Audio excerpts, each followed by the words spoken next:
this is Jack. Just saying hi for this week. I'm actually doing it on time today, hopefully, if I get it done in the next 30 minutes. Anyway, this week's topic is workplace and transitioning, which is kind of funny because I actually just got the rest of my male uniform in at work this week. I'm still having issues learning to tie ties. I'm kind of tie retarded, or tie challenged, sorry. Anyway, this week's topic is transitioning in the workplace transphobia and discrimination. That's interesting in that I actually almost had to press discrimination charges against my hotel. I spoke to the Transgender Law Center in San Francisco about it and lawyers. My workplace was using the correct name, but I was getting written up for things none of my coworkers were, but they weren't, and they also weren't using the correct pronouns. I can't definitively say it was related to my transition. However, that was the only difference between me and my coworkers. And so I can't definitively say it wasn't related to being trans either. Um, I've been pretty open in my workplace from the beginning. They hired me as my female name, or with my female name, but about 2 days in, I told them the correct name and pronouns they should be using. They said they were going to get me a uniform. Um, what I've noticed in dealing with dysphoria at work is that the male uniform is the biggest thing. When it's funny, and the biggest part of that has been the tie. Guests are more likely to use the correct pronouns with me when they see the tie. Sometimes my voice still confuses them because it's still dropping, but they've gotten a lot better with it. Another thing I've noticed is that when I make my voice deeper, sort of on purpose, dramatically, I guess, it makes it easier for guests to have the right pronouns as well and keeps them from misgendering me. Um, about transitioning at work, I think the number one thing to remember is you have to be safe. If it's safe for you to transition in your workplace or be out as trans, then go for it. But your health and safety have to be the number one concern, even if it might be emotionally crippling to be a female at work. If your life is and health and safety are going to be at risk, then that might be something you might have to deal with for a while.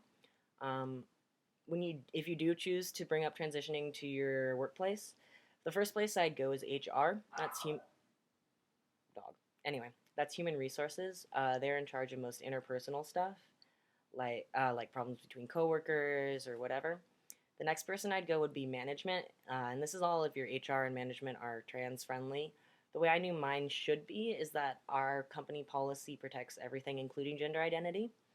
My company's policy is very inclusive. It actually goes far enough to say that you can't call a female too masculine or a male too feminine, including saying that a male's voice isn't low enough, making fun of vocal pitch for females, facial hair or lack thereof. So it's a pretty trans inclusive policy.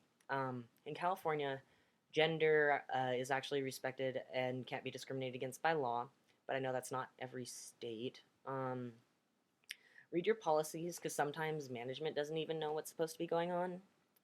My management gave me bullshit excuses before I quoted their policy to them as to why they weren't using the correct pronouns and hadn't gotten me a male uniform.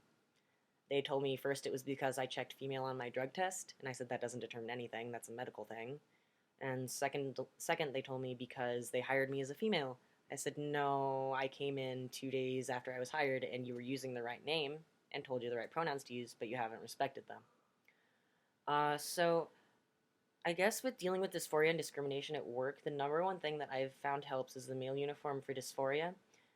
Discrimination at work, the number one thing to do is document everything and don't sign any. Or the number two things are document everything, don't sign anything. Workplace will try to trick you. I'm lucky in that my mother's a lawyer, my father's a political activist, so discrimination law is one of the few things I know a crap load about.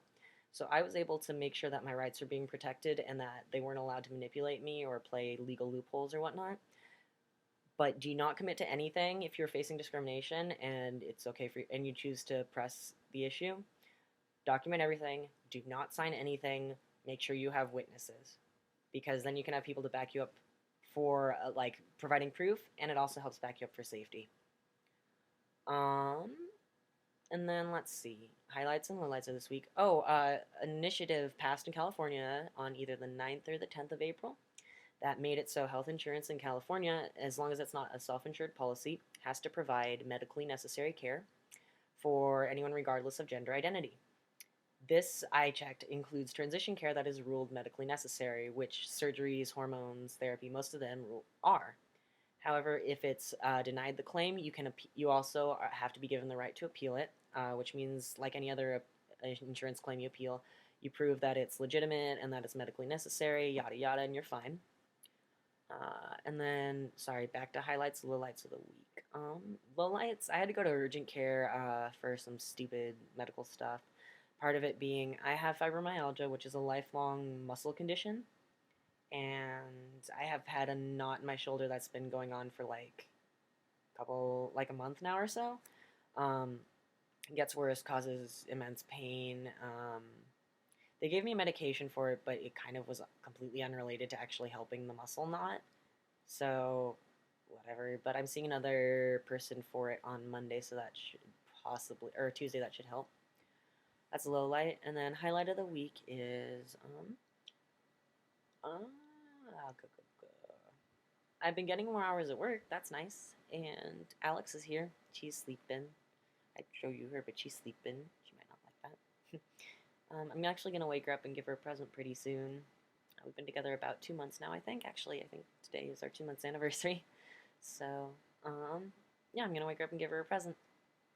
So, if anyone needs to ask any questions or you guys want to talk or anything, you need friends, feel free to hit me up. My Tumblr is down here. See you guys next week.